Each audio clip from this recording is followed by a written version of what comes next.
Good afternoon. Thank you very much for coming today to celebrate the life of Kenneth Warren Monroe, or simply Ken. My name is Pat Gibson, and I'm related to Ken as his son-in-law through marriage to Beth.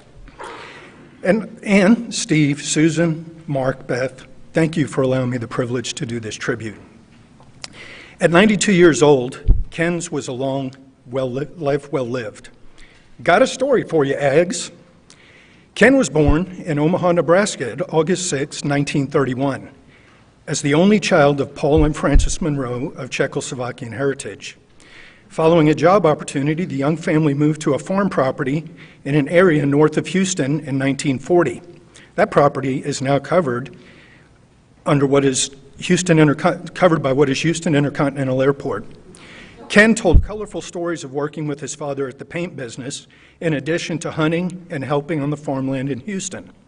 Ken attended Olding High School in Houston, and legend has it that he commuted to school on a horse named Doc. Now, being familiar with Houston, I know how far of a ride that would be, and it wasn't short. It was there that he met and fell in love with Ann, who would become his wife of 71 years. Being mechanically inclined and a curious guy, it made sense that Ken would pursue a field of engineering and headed to the Agricultural and Mechanical College, Texas A&M. He would tell us stories that some of his tuition was paid in the form of farm animals raised on the farm, and that he had never played an instrument before picking up the tuba so he could be part of the Fightin' Texas Aggie Band. He was very proud of his time there and was an Aggie to the core. It was also while at A&M that he sealed the deal with his sweetheart Ann, and that was no easy feat. In order for Ken to pop the question on a Valentine's Day, he had to get permission to leave his unit, borrowed a vehicle, and drove at night in the winter.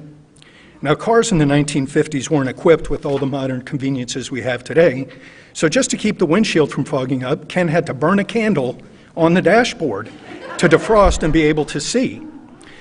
Another hurdle to overcome was age.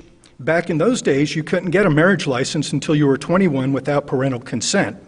Now, in a bit of an unconventional turn, Ann was the older of the two, by almost exactly 6 months, so they had to wait for Ken's birthday to get the license and proceed with marriage. As a side note, I consider it a remarkable coincidence and a good sign that Beth also happens to be exactly 6 months older than me. So once he was old enough and with the marriage license in hand, they were married 2 days later on August 8, 1952 in Houston, Texas. Ken Warren Monroe and Catherine Ann Jackson became Mr. and Mrs. Ken and Ann Monroe, which began 71 years of marital bliss and a lifetime of doting over his beloved Ann. He was in the graduating class of '53 with a civil engineering degree and spent 2 years in Florida in the Air Force in an internship working on unique projects. After his time with the Air Force, he was quickly hired by General Dynamics, now Lockheed Martin, here in Fort Worth as an engineer in the test lab.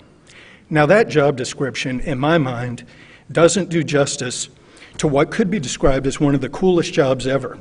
Imagine being mechanically inclined, curious, and a new engineer and getting a job, and on day one that they told you for the next 46 plus years, you'd get paid to work on airplanes, figuring out what could make them break and solving those problems so they don't break, thereby keeping the occupants safe and the planes fit for mission. Talk about being a kid in a candy store. A good portion of his career was dedicated to the F-16 aircraft, which was considered very advanced when it was introduced in 1974 and is still in production today. Pilots and Ken used to say, "You don't fly the F-16, the F-16 flies you." Ken was kind enough to take me to the plant twice and toured me around his lab and the entire facility, and I was in awe. The plant is huge, and we had to ride around in a golf cart just to see it. I'd periodically glance over, and he'd have that big old Ken grin, beaming with pride in his work, and happy to show it off to anyone who would listen. His kids also knew his pride and are his biggest fans, and never missed an opportunity to explain their dad was an engineer and share his stories. The kids. Steve was born in 1954, followed by Susan, then Mark, and finally Beth in 1963. If projects at work weren't enough to keep him busy, he sure had 4 of them at home. He was always very involved in the kids' activities and a hands-on dad. He passed his work ethic and curiosity on to his kids and taught them things they would certainly pursue later in life, but started with the basics, like gardening, water skiing, recycling, changing a tire, working on cars, building things, fixing things, pouring concrete, barbecuing chicken, and how to enjoy a beer. Ken and Ann expected and encouraged all the kids to pursue college, often joking, you can pick any school you like as long as it's A&M. Well, they didn't all go to A&M, but in the end, education was very important to Ken, who made it known that he owed his success to the opportunities received at A&M and established a scholarship to pay it forward just a few years ago. As the family grew, Ken and Ann often trekked the kids to a public park called Little Sandy Beach at Possum Kingdom Lake. When Ann was expecting their fourth, Beth, she declared they would need a few more amenities to keep up these lake trips. So, in 1963, they grabbed the opportunity to lease a little cabin on the lake, where to this day, the core of family memories are made for the Monroe generations. Over the years, Ken made sure everyone was welcome to visit, from the church group of friends to the kids' school groups, but he always took time from the weekend lineup of driving the boat and teaching water skiing to have the family attend Sunday morning prayer at St. Peter's by the lake. He truly counted his blessings. The area around that lake has changed a lot over the years, but the cabin still stands strong. It was and is their slice of heaven. The family has now grown to include 11 grandchildren and at last count 15 great-grandchildren.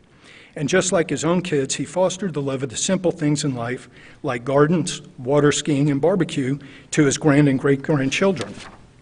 On a certain level, I feel that as if I ever knew a family patriarch, Ken would have been such a person. Ken and Ann joined St. Christopher's around 1960. Together, they've been faithful members and have served in pretty much every capacity a layperson could be involved in, giving of time and talent.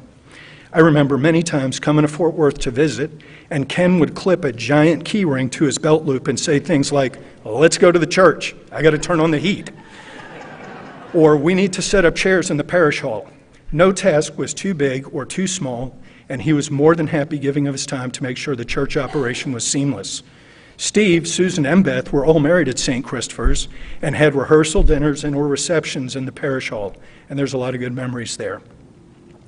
Now, folks that know Ken know he was an avid gardener and loved to grow crops in his backyard. I guess having grown up on a farm always stayed with him, and he maintained a productive garden continuously year after year, and there was always enough okra, green beans, and Swiss chard to share. And you also know that he accumulated quite a pile of tools and stuff around the yard and the garage.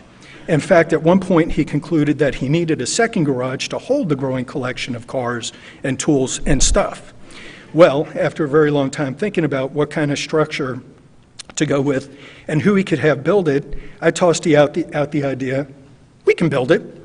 Well, that must have appealed to a sense of curiosity, mechanical skills, and love of family, because that next thing you know, a slab was poured, materials delivered, and Ken, Steve, Mark, and I, along with a couple great friends and neighbors, had a good old-fashioned barn raising and built that garage, which is still standing today.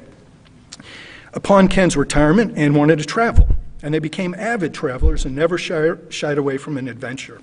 Yes, there were many ski trips and sightseeing trips around this country, but then there were far more ambitious trips, like packing a bunch of their teenage grandkids into a car, going to Lake Powell to camp, rent a boat, and recreate a summer trip they did with their own kids years before. Then there were more exotic trips, like exploring the Australian outback, traversing the Panama Canal, and playing with emperor penguins in Antarctica. I could go on, but you get the idea. He really liked cool trips. Importantly, many of these trips were done with a group of classmates from A&M, which shows the lifelong friends they maintained over those many years. Naturally, anyone who would live as long as Ken did would have a list of isms that would form a kind of signature to help you identify by, starting with his phone greeting. Howdy, this is Ken. Other Ken-isms would include, it don't matter, and you don't have to say everything you know. When I first met him in 1987, I learned how proud of Fort Worthian he was when he informed me that the airport here was called the Fort Worth Dallas Airport, rather than what's on all the signs around town that say DFW.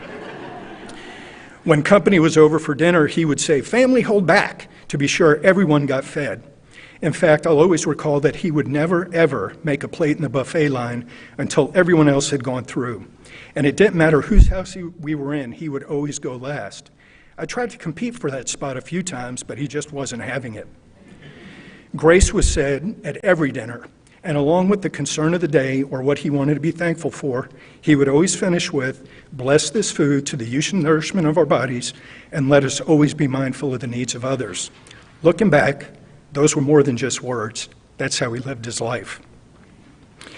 Ken Monroe's was a long life well lived. And I think it's only fitting to close out the same way he would end his visits to our house. As he pulled out of the driveway, he would toot the horn in the aggiest ways. "A hullabaloo, knick, knick." Whoop! Thanks for the memories, Ken. Thank you.